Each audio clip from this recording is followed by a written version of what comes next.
Joel, capítulo 2, verso 1. Tocai a buzina em Sião e clamai em alta voz no monte da minha santidade. Perturbem-se todos os moradores da terra, porque o dia do Senhor vem, Ele está perto. Agora em Obadias, capítulo 1, verso 12. Mas tu não devias olhar para o dia do teu irmão no dia do seu desterro, nem alegrar-te sobre os filhos de Judá no dia da sua ruína, nem alargar a tua boca no dia da angústia. Agora Miqueias, capítulo 4, verso 4. Mas assentar-se-á cada um debaixo da sua videira e debaixo da sua figueira, e não haverá quem os espante, porque a boca do Senhor dos Exércitos o disse. Abacuque, capítulo 1, verso 12. Não és tu desde sempre, ó Senhor, meu Deus, meu santo? Nós não morreremos. Ó Senhor, para juízo puseste, e tu, ó rocha, o fundaste para castigar. E agora ainda em Sofonias, capítulo 3, verso 20. Naquele tempo vos recolherei, certamente vos darei um nome e um louvor entre todos os povos da terra, quando reconduzir os vossos cativos diante dos vossos olhos, diz o Senhor. Vamos voltar à palavra agora. E agora sim, eu vou pedir-te que tu tenhas dedinhos para ir passando de livro em livro, porque nós temos pela frente cinco pregadores diferentes, profetas menores. Se Deus assim permitir, na próxima semana terminaremos o estudo dos profetas menores. Depois ainda temos um livro do Velho Testamento que ficou a sobrar. E esta agora, quem se lembrar disto, demonstra uma fé incrível. Na prática são dois, é verdade. Quais são os dois livros que nós deixamos de parte do Velho Testamento para ficarem para o final? Lembram-se? Crónicas. Catarina, muito bem. Catarina ficou atenta. Portanto, se Deus quiser, no próximo domingo terminamos os profetas menores, mas como a Catarina notou aí bem, depois ainda temos de fechar as crónicas. E depois vamos entrar, o nosso plano é irmos até ao verão, para que em setembro comecemos uma nova série de mensagens, mas temos o Novo Testamento pela frente. E eu espero que alguns de vocês estejam a conseguir fazer esta leitura toda, está bem? Não desanimes, ok? Não desanimes.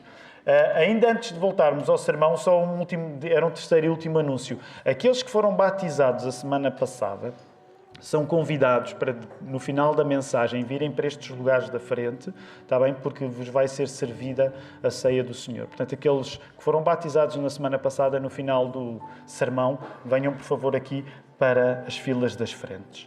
As filas da frente. A mensagem que vos quero pregar nesta manhã chama-se Um Futuro Fértil. Um Futuro Fértil. Ao regressarmos neste domingo aos profetas menores, regressamos também a grandes cenas de decadência. Decadência. Já vamos verificar como é que esta decadência acontece no texto. Mas Cristo, que à altura daqueles profetas menores ainda estaria por vir, mas Cristo assegura-nos que as piores circunstâncias que aqueles profetas menores estavam a presenciar não seriam o destino final do povo de Deus. Portanto, quero convidar-te a tu voltares aos profetas menores e vais ver muita desgraça à tua frente. Vais ver muita desgraça a acontecer nos profetas menores. Mas graças a Cristo, que na altura era uma promessa e ele ainda não tinha vindo, porque os profetas menores cronologicamente acontecem antes de Jesus, graças a Cristo poderia haver uma esperança de que o destino final do povo de Deus, Israel, não era um destino de decadência e de declínio e de destruição, mas era um futuro fértil. Vamos orar. Querido Deus, obrigado por este regresso a esta casa de oração que acontece connosco aqui na Lapa e acontece com tanta gente pelo mundo fora, Senhor. Lembra-nos, sempre que nós nos alegramos ao estar aqui na Lapa, lembra-nos que é apenas uma migalhinha de alegria que está a acontecer ao longo deste domingo, com todos aqueles que são atraídos pela Tua Palavra para adorarem o nome de Jesus. Obrigado, Senhor, porque não somos os únicos. Somos apenas uma pequeníssima parte do teu povo, que aqui está reunida nesta casa de oração. Obrigado porque depois destas 2 semanas de Páscoa e, sobretudo, lembrando o domingo passado, há muita alegria em nós e esta alegria continua quando voltamos a chegar aqui e esta casa está cheia e nós, ó Senhor, Tu sabes aquilo que está no nosso coração. Também oramos ainda por aqueles que se vão reunir lá em Algés, Senhor. Oramos pelo Teu povo em Lisboa, em Portugal, por todo o mundo, Senhor. Obrigado por podermos fazer parte dele. Senhor, nós pedimos-te em nome de Jesus nesta hora, Tu que és Deus Pai, Deus Filho, Deus Espírito Santo. Ó Senhor, conduz o nosso entendimento, conduz o nosso coração para que nas cenas desgraçadas que nós vamos ver aqui a acontecer nos profetas menores, nós entendamos que o Teu plano para nós não é um plano de destruição, mas um plano de redenção. Um plano de fertilidade, Senhor. Ajuda-me por isso a pregar esta mensagem com cuidado, com coragem. Ajuda-nos todos a ouvi-la e aceitarmos a mensagem para que ela seja o nosso alimento espiritual. Nós oramos tudo isto confiando no poder do Espírito Santo e em nome de Jesus. Amém. Vamos voltar ao texto. Agora sim, usa lá os teus dedinhos. Vais ter de andar aqui para trás e para a frente, está bem?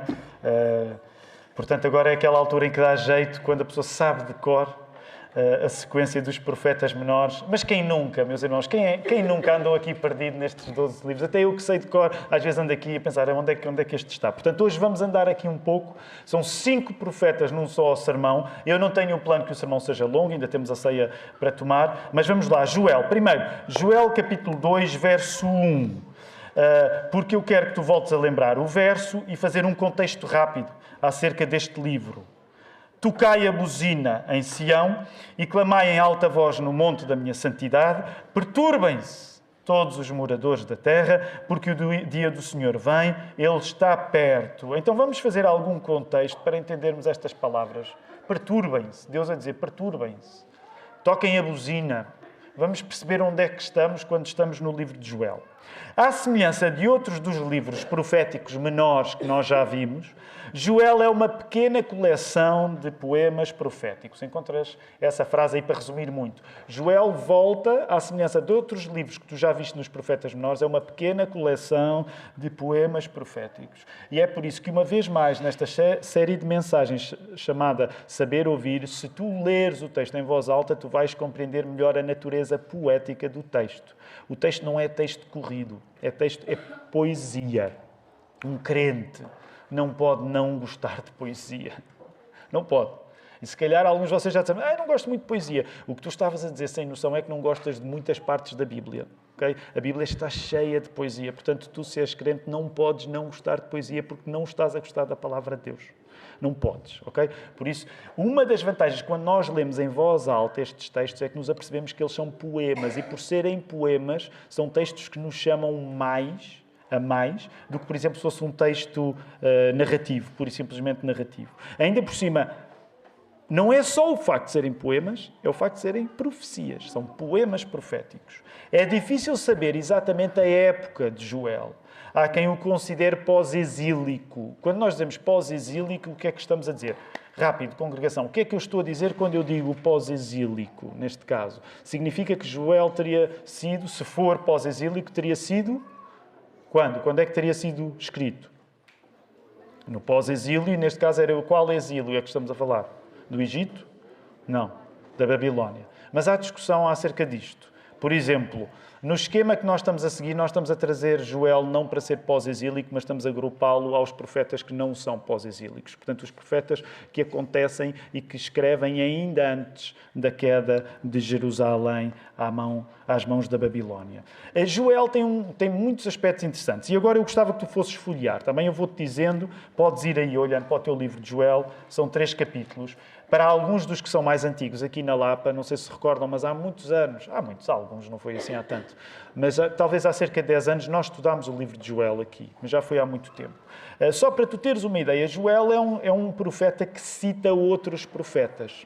Há profetas que tu lês e que eles tratam do seu negócio, mas a coisa interessante em Joel é que Joel cita outros profetas bíblicos como Isaías, Amós, Malaquias, Obadias, Ezequiel, Sofonias e Naum. Nesse aspecto, quando tu estás a ler Joel, estás a ler a consideração que ele tem por outros profetas que estavam a acontecer ou que já tinham acontecido. E neste caso, quando tu lês o livro de Joel, o profeta Joel não especifica um pecado de Israel em particular.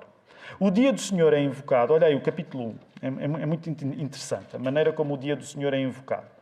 É invocado no capítulo 1 como algo que já aconteceu através de quê? Força, tens aí o texto à tua frente, temos de ser breves. O dia do Senhor é invocado como algo que já aconteceu através de quê? Que coisas é que aparecem interessantes no livro de Joel? Isso, as coisas interessantes, tens aí no subtítulo, logo no início do capítulo 1, coisas interessantes é que aparecem. Hã?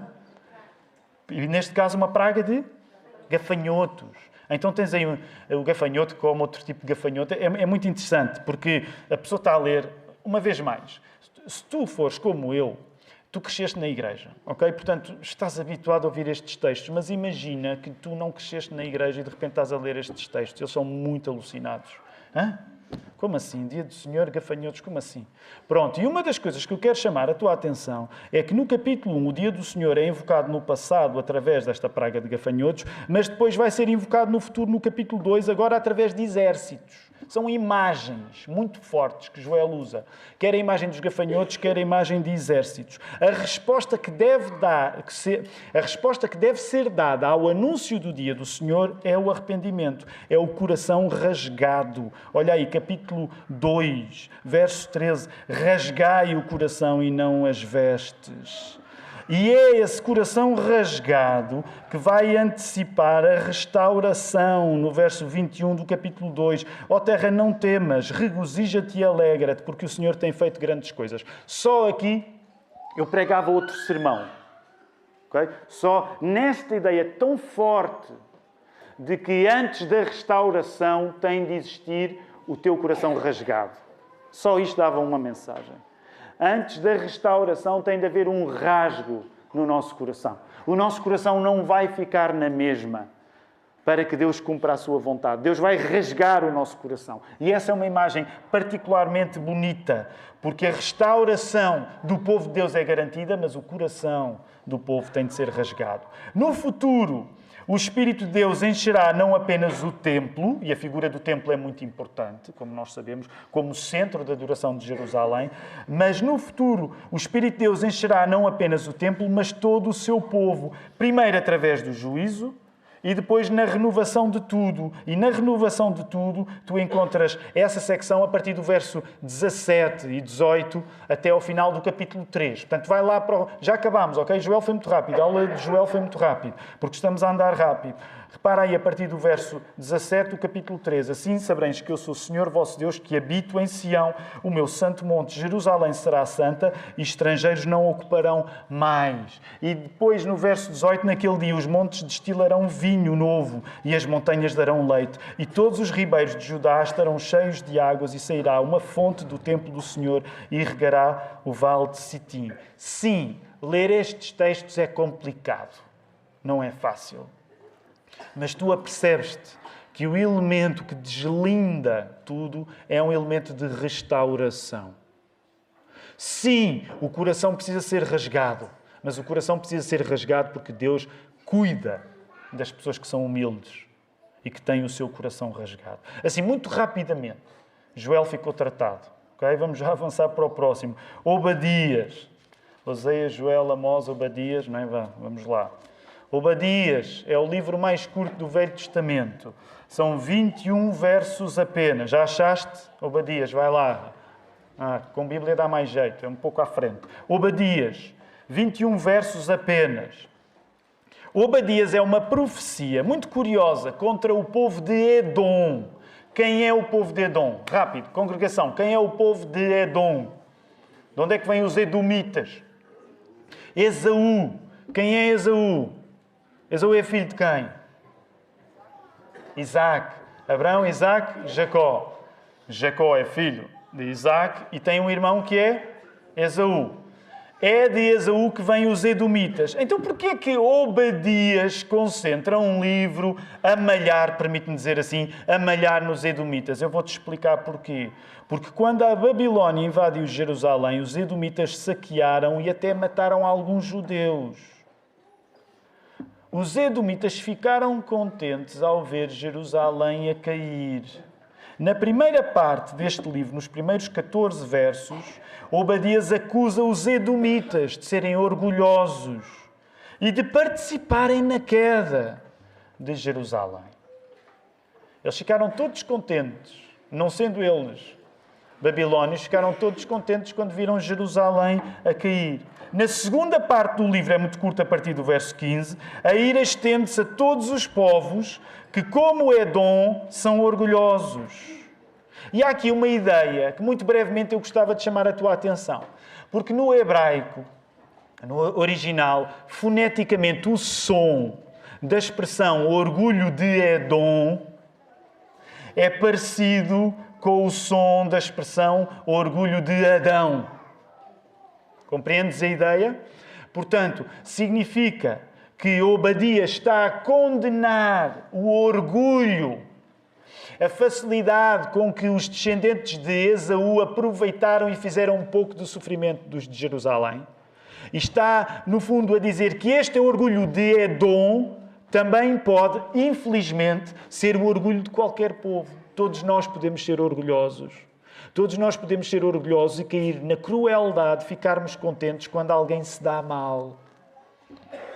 O orgulho de Edom é, nesse sentido, o orgulho de Adão. E ser sincero, não precisas levantar a tua mão. Mas quantas e quantas vezes nós não sentimos um prazer cá dentro quando vemos algumas pessoas a darem-se mal? Se fores tão ruim como eu sou, a tua dificuldade não é sentires prazer quando alguém se dá mal. Se fores ruim como eu sou, a tua dificuldade é sentires prazer quando alguém se dá bem. Eu sou completamente a favor de quando eu me dou bem.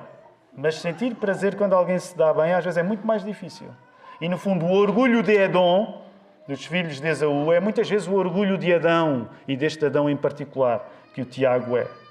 A queda, por causa disso, é inevitável. Porque o orgulho, como diz o povo afirma esta realidade bíblica. O orgulho precede o quê? A queda. Felizmente, e ainda bem que há um felizmente aqui para dizer, depois do juízo, a misericórdia é o que recolherão aqueles que se humilham na Nova Jerusalém. Vai aí ao verso 17. Estamos já a fechar aqui Obadias. Mas haverá livramento no Monte Sião, e ele será santo, e os da casa de Jacó possuirão as suas heranças. Portanto, uma vez mais, tu tens uma mensagem de desgraça.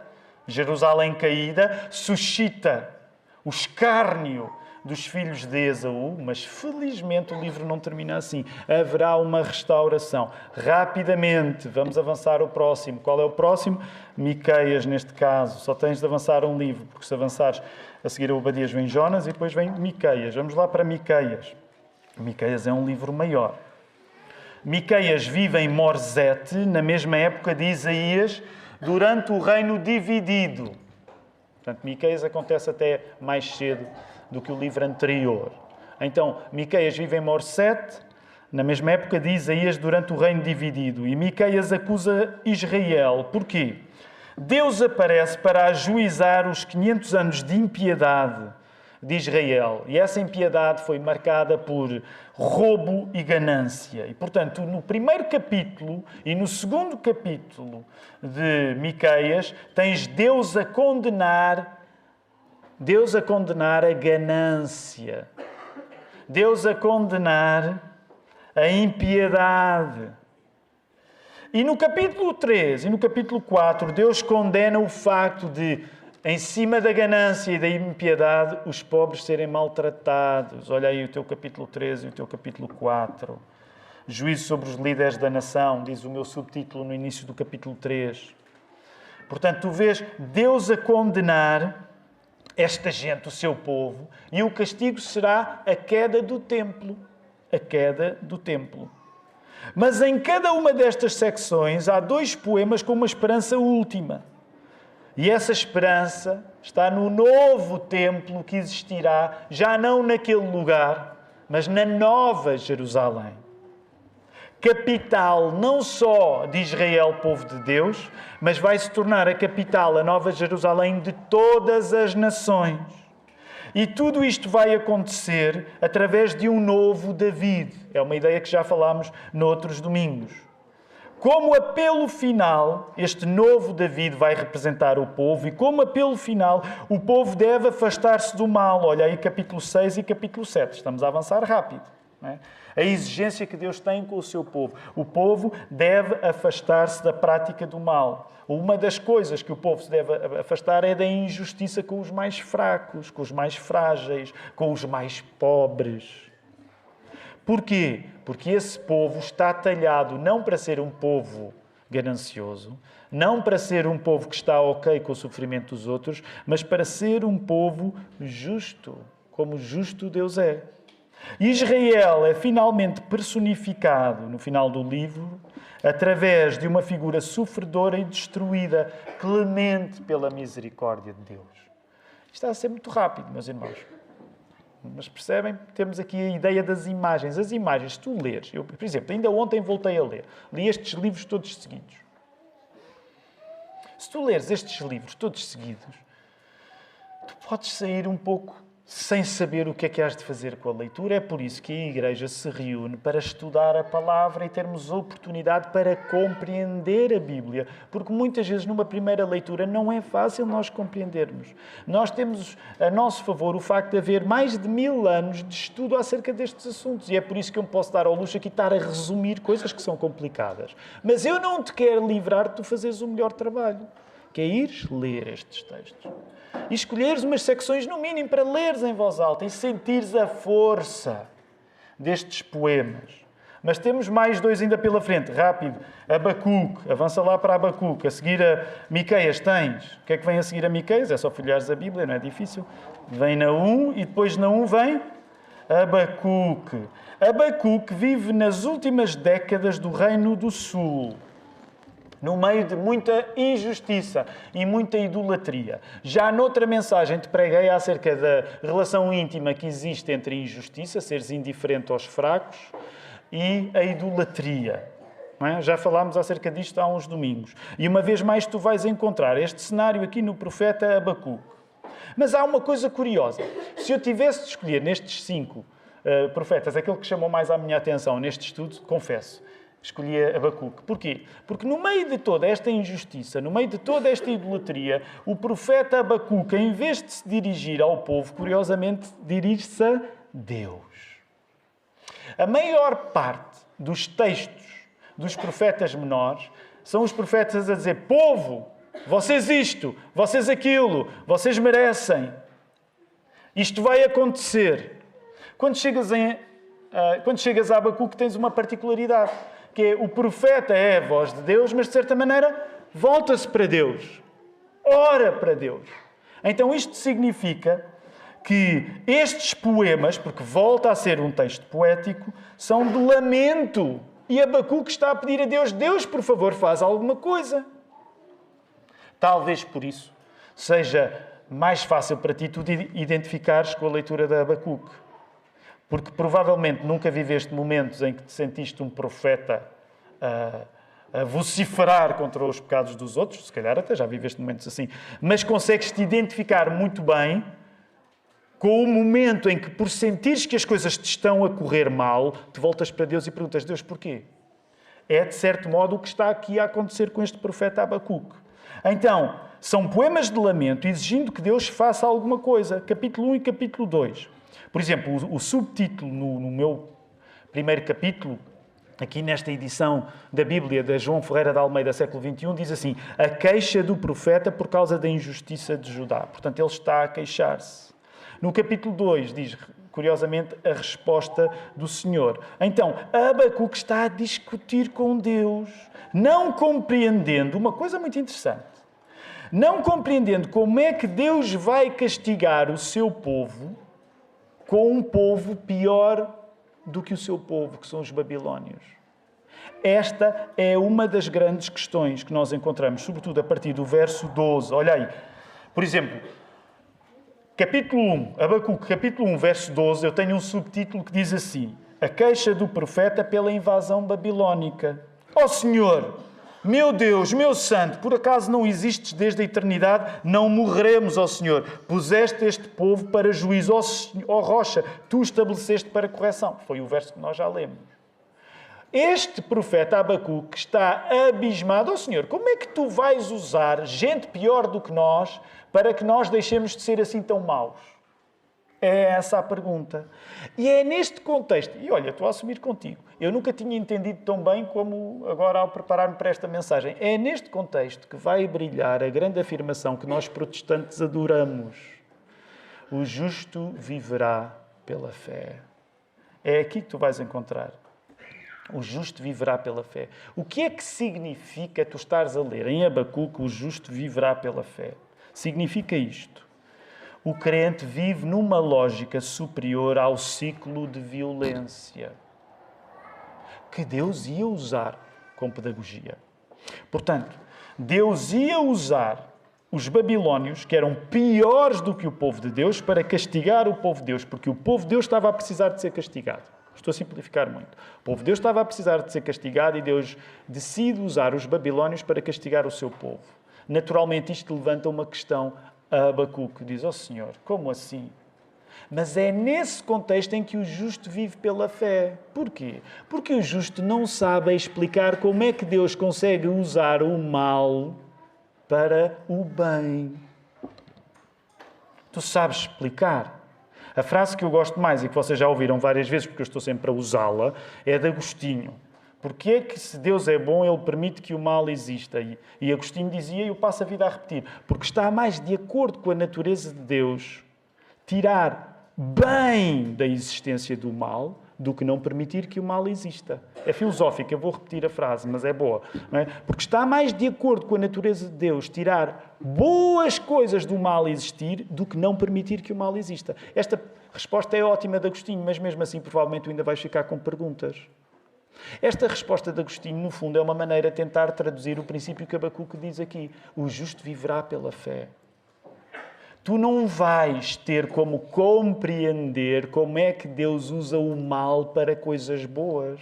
É por isso que nós temos esta cruz aqui como símbolo, porque a cruz é um símbolo de mal. Mal, originalmente falando. Porquê?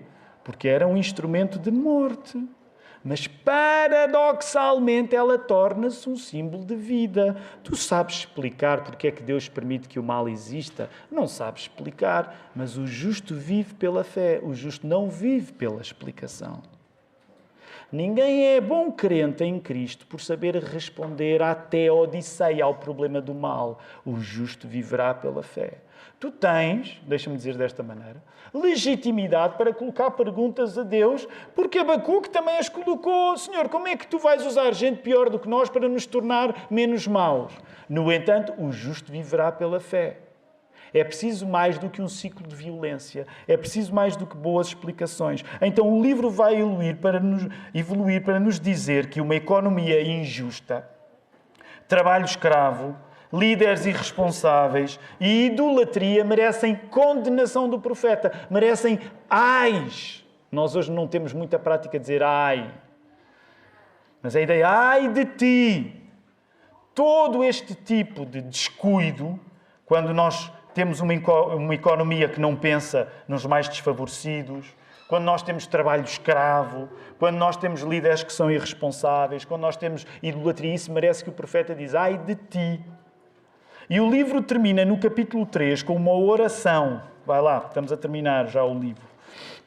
Com uma oração de Abacuque. E nessa oração há uma imagem de nuvens, poder, trovões, para que um novo êxodo traga uma nova liberdade. A esperança final ultrapassa as circunstâncias mais desfavoráveis. Volta aí ao final do livro. Vai mesmo aí ao final do livro. E alguns de vocês lembram-se aí, a partir do verso 16. Mas sobretudo o verso 17. Ainda... Como é que era o cântico? E como é que era a canção? Ainda... Como é que é? Como é que é? Sim, mas canta lá, Filipe. Ainda... Ai, mas como é que é? Já o... Deixa... e a vida não deu o seu fruto. E por aí fora, vocês lembram-se desse cântico? Esse cântico, sabes que é engraçado? Porque provavelmente muitos de vocês cantaram-no. Na minha adolescência era um dos meus cânticos preferidos. Ainda por cima a gente tocava aquilo num jeito meio reggae. Então era na altura em que arranjávamos maneira de brincar ao Bob Marley na igreja. Cada um, quem não tem cão, caça com gato, não é? E então nós gostávamos muito daquele cântico, mas muitas vezes tu não te lembras o contexto onde vem esse cântico. E é este Abacuque. E agora volta, ainda que a figueira não floresça, nem haja fruto nas videiras, ainda que o produto da oliveira falhe e os campos não produzam mantimento, ainda que o rebanho seja exterminado do estábulo e não haja gado nos currais, mesmo assim eu me alegrarei no Senhor, exultarei no Deus da minha salvação. O Senhor Deus é a minha força, Ele fará os meus pés como os da corça e me fará andar sobre os meus lugares altos ao regente da música para instrumentos de cordas. É por isso que fizeram o cântico, porque diz aqui, faz um cântico com isto, não é? É isto. É isto. A nossa esperança está em Deus, mesmo quando as coisas são complicadas. Não te esqueças, este é o homem que começou a queixar-se a Deus. Senhor, como é que tu vais castigar-nos com um povo que ainda é pior do que nós? E no final ele termina com esta mensagem de esperança. Para terminar, vamos terminando, não é? Como os irmãos no Brasil dizem, é um gerúndio muito forte, não é? Então vamos lá, Sofonias, é o último que temos na frente e é aquele que vem logo a seguir a Abacuque. Sofonias. Sofonias viveu nas últimas décadas do Reino do Sul, durante o bom reinado de Josias, que ainda assim terminou tragicamente, porque Josias morreu na batalha. Mas Sofonias vem nesta época boa, não é? Na primeira parte do livro, capítulo 1, Deus julga Jerusalém através de cenários apocalípticos. E tu vês aí profecia contra Judá e Jerusalém. Na segunda parte, a partir do capítulo 2, Deus já não está só a julgar Jerusalém. Deus está a julgar todos os povos. Okay? Deus julga as nações, Jerusalém incluído. E na terceira parte, no capítulo 3, a partir do verso 9, felizmente, Deus purifica as nações através de elas se reunirem à volta de uma Jerusalém renovada. Vê aí, capítulo 3, Sofonias, a partir do verso 9. Então darei lábios puros ao povo, para que todos invoquem o nome do Senhor e o sirvam com o mesmo espírito. Então isto significa que, apesar de haver espaço no livro de Sofonias para condenar Jerusalém e o seu pecado, para condenar não só Jerusalém e o seu pecado, mas os povos à volta também que são infiéis, no final esta mesma Jerusalém que é condenada serve de modelo para a nova Jerusalém, para o novo templo, para o novo David. Quem é o novo David? É Jesus. Mas gostava que tu ainda fosse ao último verso, que foi aquele que nós lemos aqui em Sofonias. 3:20. Naquele tempo vos trarei, naquele tempo vos recolherei, farei com que sejais reconhecidos e honrados entre todos os povos da terra. Quando diante dos vossos olhos eu trouxer vossos cativos de volta, diz o Senhor. Mas se tu recuares, já que estamos numa de lembrar cânticos antigos, não é? Já que estamos numa de lembrar cânticos antigos, volta aí ao verso 17. Eu aprendi uma coisa que não sabia, não é? Isto é um encorajamento para todos aqueles que fazem cânticos na nossa igreja, e são uns quantos, que é, os profetas menores são um manancial. Então, no verso 17, olha lá, talvez tu não te recordasses. O Senhor, teu Deus, está no meio de ti, poderoso para te salvar. Ele se agradará a ti com alegria e renovará o seu amor e se alegrará em ti com júbilo. Havia um cântico nos final dos anos 80, anos 90, assim, bem rápido. Se o primeiro cântico que vos falei nós fazíamos reggae, este fazíamos rockabilly, não é? O Senhor está no meio de ti. Canta lá um bocado, Filipe. Dá só o tom. O Senhor está no meio de ti, poderoso para te salvar, se deleitará em ti. O tom está grave. Com alegria, calar-se-á por seu amor, regozijar-se-á em ti com júbilo. O Senhor está no meio de ti, poderoso, poderoso. E agora vinha a parte do rockabilly. A gente fazia assim as coisas que nós arranjávamos para tentar tocar música do mundo na igreja. Era assim que fazíamos. Agora, eu sempre achei interessante como é que se tu cresceres na igreja, de facto, vais ter aulas de terapia da fala enquanto cantas, porque dizer regozijar-se-á rápido é um verdadeiro exercício. Regozijar-se-á. Tentem lá, regozijar-se-á, porque a música é rápida, regozijar-se-á. E os irmãos que vêm do Brasil sabem que o português aqui é falado bem mais rápido, não é? Então, regozijar-se-á, assim, bem rápido.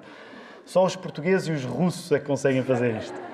Muito bem, vamos aplicar isto. Quero terminar esta mensagem, temos uma ceia para tomar e eu agora gostaria que tu voltasses a lembrar os versos, está bem? Eu vou voltar a ler os versos de cada para nós percebermos como é que Jesus entra aqui em cena. Então, no primeiro verso, nós já lemos mais do que uma vez, mas em Joel dizia: tocai a buzina em Sião e clamai em alta voz no monte da minha santidade.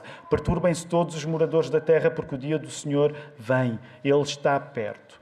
Tendo em conta que nós estamos numa série de mensagens que se chama Saber Ouvir, eu gostaria que no livro de Joel tu notasses a buzina que se toca para que os teus ouvidos se abram para o facto de pertencer a Deus o direito de avaliar as pessoas. A frase é longa, tu vais encontrá-la aqui. Podíamos estar a sublinhar outras coisas, mas eu escolhi sublinhar esta, em Joel. Há uma buzina que se toca para que os nossos ouvidos saibam ouvir que quem julga é Deus. No contexto de Joel era Israel, no contexto de nós hoje, em abril de 2024, somos nós, aqui. Deus avaliará todas as pessoas. E não são só aqueles que já acreditam nele. Toda a gente que tiver sido feita por Deus vai ser avaliada por Deus. Só escapam as pessoas que não tiverem sido criadas por Deus. Sabes quantas pessoas é que existem e que já existiram que não foram criadas por Deus? Quantas pessoas é que não foram criadas por Deus, que já existiram ou que existem agora? Eu sei que parece uma pergunta parva, mas é a resposta que eu gostava de ouvir. Quantas pessoas é que existem que não tenham sido criadas por Deus? Zero. Pertence a Deus o direito de avaliar as pessoas que Ele mesmo criou. Todas. Aquelas que acreditam nele, mas aquelas que não acreditam nele também. Porque Ele é a fonte da vida de todas as pessoas. E Deus usa buzinas na nossa vida para abrir os nossos ouvidos para esta mensagem difícil. Tu serás avaliado pelo teu Criador. Todos nós seremos avaliados pelo nosso Criador. E eu gostava que debaixo do lema de saber ouvir, tu meditasses acerca disto, porque Deus vai usar buzinas fortes para abrir o teu ouvido ao longo da tua vida. Para reconheceres uma coisa que não é muitas vezes simpático afirmar, mas é Deus tem o direito de avaliar a tua vida, porque a tua vida foi uma dádiva dele. Ninguém que está vivo decidiu viver. Todos os que estão vivos vivem porque receberam de Deus a vida. O nosso Criador tem o direito de nos avaliar. Tu podes até nem acreditar que o Criador existe. Tu podes achar que és um fruto do acaso, mas um dia acreditamos nós com fé, e eu não quero dizer isto de uma maneira errada, mas um dia tu vais ser avaliado até eventualmente por aquele Deus que hoje tu dizes que não existe. Porque a tua existência depende dele. Tu não decidiste viver, tu não te autocriaste. Todos fomos criados. Sejamos atentos às buzinas que Deus usa para abrir os nossos ouvidos. O verso logo de seguida, lembram-se? Joel, a seguir foi o verso de Obadias. Mas tu não devias olhar para o dia de teu irmão no dia do seu desterro, nem alegrar-te sobre os filhos de Judá no dia da sua ruína, nem alargar a tua boca no dia da sua angústia. Eu gostava que tu, lembrando que esta série de mensagens se chama Saber Ouvir, eu gostava que em Obadias tu te lembrasses que quem ouve a palavra de Deus não pode alargar a sua boca para celebrar a angústia dos outros. Tens essa frase aí. Quem ouve a palavra de Deus não tem espaço para se alegrar com a queda dos outros. Esse foi o orgulho de Edom. Não queiras tu, crente, celebrar a queda dos outros. Tu não és ninguém para celebrares a queda dos outros. Atenção, eu sei que há espaço para nós nos alegrarmos com o fim da injustiça. Okay? Eu sei que há espaço para, por exemplo, se há um grande bandido que estava a fazer grandes maldades e ele for preso, é normal que tu sintas alegria por isso. Não é errado para um cristão celebrar que alguém que está a fazer mal deixe de fazer mal. Mas cuidado com o teu coração. Lembra-te o pecado dos filhos de Esaú. Eles viram Jerusalém a cair e quiseram fazer parte da queda de Jerusalém. Tu vais ser tentado, eu sei, eu sou tentado também. Tu vais ser tentado em alegrar-te com a queda das pessoas más à tua volta. E eu diria, depois de ter lido este livro em Obadias, cuidado, porque o orgulho de Edom é o orgulho de Adão. E tu vais dar por ti orgulhoso como Edom. Cuidado. Abre os ouvidos. Aprenda a ouvir. Não uses a tua boca para, ao seres ouvido, celebrares a queda dos outros. E sejamos sinceros, quantas e quantas vezes nós não fazemos isto? Sabes da última? Eia, olha lá o que lhe aconteceu. O orgulho de Edom, o orgulho de Adão. Cuidado com o nosso coração. Vamos ainda rapidamente, o terceiro verso que nós lemos, depois de Joel, depois de Obadias, foi Miqueias. Mas assentar-se-á cada um debaixo da sua videira e debaixo da sua figueira, e não haverá quem os espante, porque a boca do Senhor dos Exércitos o disse. Em Miqueias, eu gostaria que, já que estamos numa série de mensagens que se chama Saber Ouvir, que em Miqueias tu soubesses que, graças ao que Deus verbalmente assegurou, porque o Senhor disse alguma coisa, tu podes confiar que o teu futuro será fértil. Figueiras, videiras, são imagens de fertilidade. O erro do Evangelho da prosperidade não se combate com o erro do Evangelho da pobreza. Deus tem um futuro fértil para ti. Não tem a ver contigo, tem a ver com Jesus. Mas Ele tem esse futuro. Porquê? Porque Jesus é este novo David. Aqueles homens falavam num tempo ainda antes de Jesus vir, mas eles falavam na importância do novo David. E o novo David já veio. Nós celebramos isso a semana passada, celebramos todos os domingos, porque Ele veio, Ele viveu, Ele morreu, Ele ressuscitou, está sentado à direita do Pai. Por isso, graças àquilo que Deus disse, abre os ouvidos para aquilo que Deus disse. Deus disse que o teu futuro seria fértil.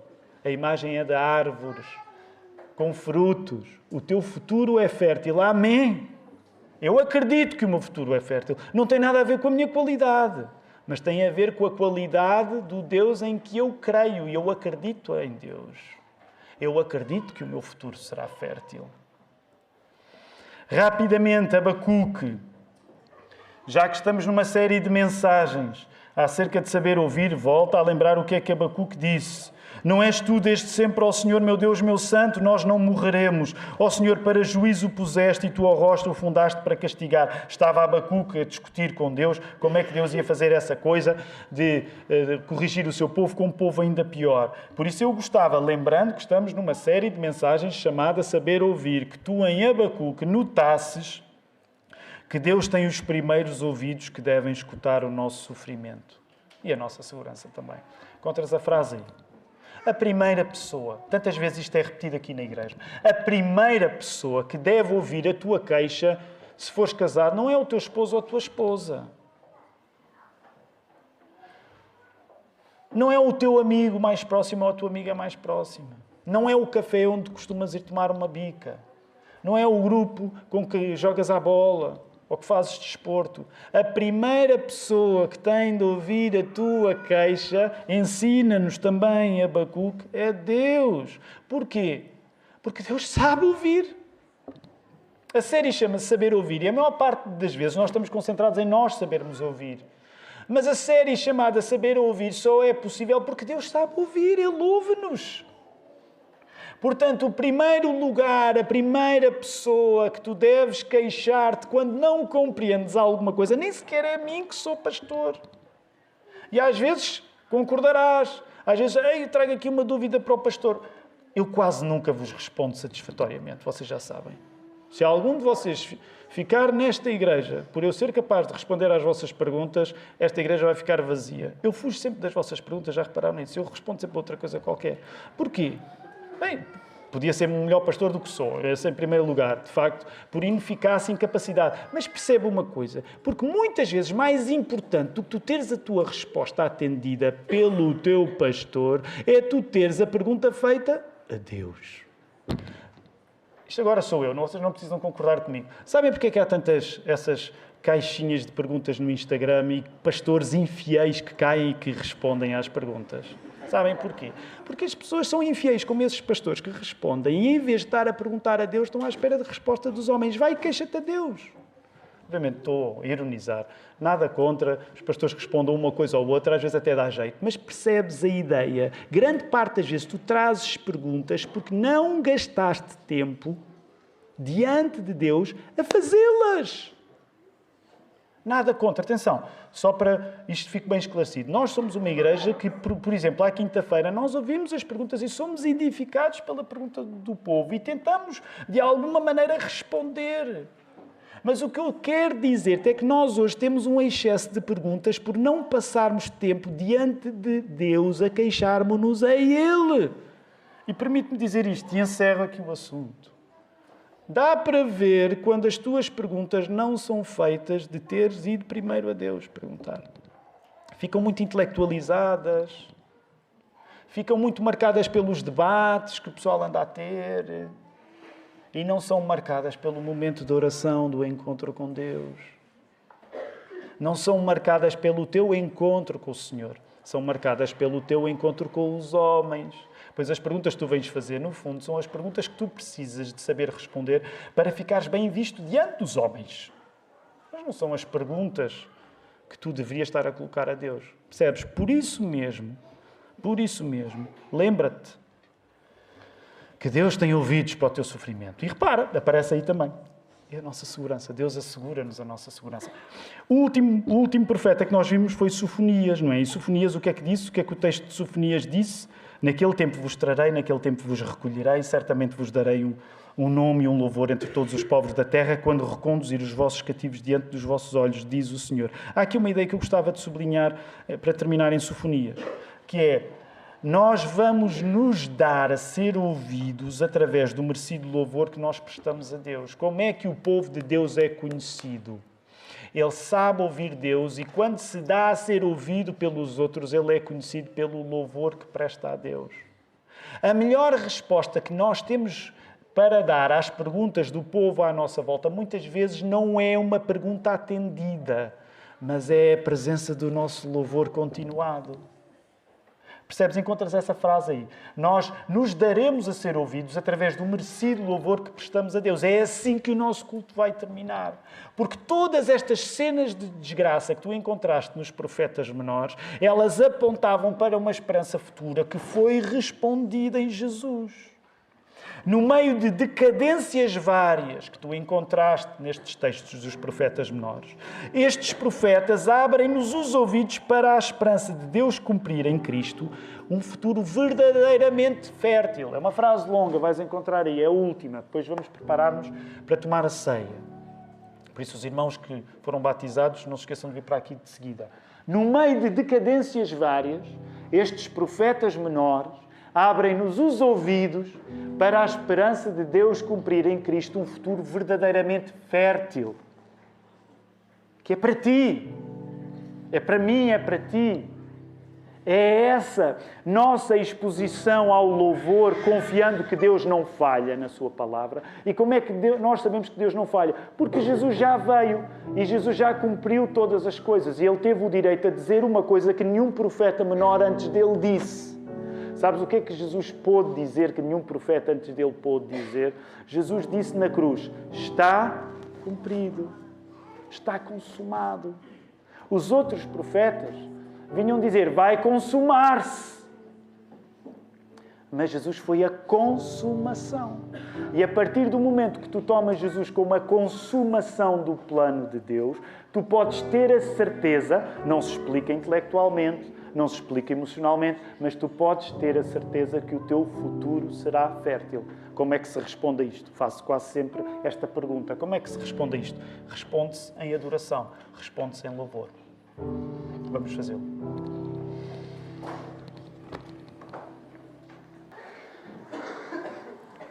Senhor, Tu és o nosso Deus, Tu és o Criador dos céus e da terra. Tudo foi criado pelo Teu poder, pela palavra do Teu poder em Cristo Jesus. E tudo é sustentado pela Tua palavra, Senhor. Perdoa-nos quando achamos que alguma parte da nossa vida pode ser sustentada longe da Tua presença, Senhor. Senhor, atrai-nos para perto de Ti, porque Tu conquistaste isso de uma maneira perfeita, completa, final, consumada, como acabámos de ouvir agora. Tu alcançaste isso em Cristo Jesus. Por isso nós lembramos, Senhor, que Tu nos exortas e encorajas a nos aproximarmos do Teu trono de graça, Senhor, com confiança, porque Jesus está ao Teu lado a interceder por nós, a representar-nos, Senhor. Senhor, nós agradecemos-Te, porque se temos ouvidos para ouvir a Tua palavra, eles somente conseguem ouvir porque Tu nos deste essa audição espiritual. Ao mesmo tempo reconhecemos que tantas vezes tornamos os nossos ouvidos mocos, Senhor. O nosso entendimento turvado, o nosso coração fechado para Ti. Perdoa-nos por isso, Senhor. Senhor, levanta-nos pela força do Teu Espírito Santo, que possamos sempre olhar para Jesus e recordar, Senhor, como agora fazemos à volta da mesa, que o Teu Filho conquistou tudo para nós. Ele morreu, Ele ressuscitou. Ele está vivo, Senhor. É neste Jesus que nós colocamos a nossa confiança. E é no nome de Jesus que nós pedimos o Teu auxílio, Senhor. A Tua ajuda, a Tua misericórdia, porque sem ela não podemos viver. Ó Senhor, obrigado pela Tua Igreja. Obrigado porque, ainda que estejamos trêmulos, inconstantes, mas sabemos-nos acompanhados pelo Teu Filho na Igreja, Senhor. Ajuda-nos a fazer este caminho juntos pela fé, em frente, com os nossos olhos no alvo, Senhor. Recebam a bênção do Senhor. Ora, aquele que é poderoso para vos guardar de tropeços e para vos apresentar com exultação imaculados diante da sua glória, ao único Deus nosso Salvador, mediante Jesus Cristo, Senhor nosso, glória, majestade, império e soberania, antes de todas as eras, e agora e por todos os séculos. Amém. Amém.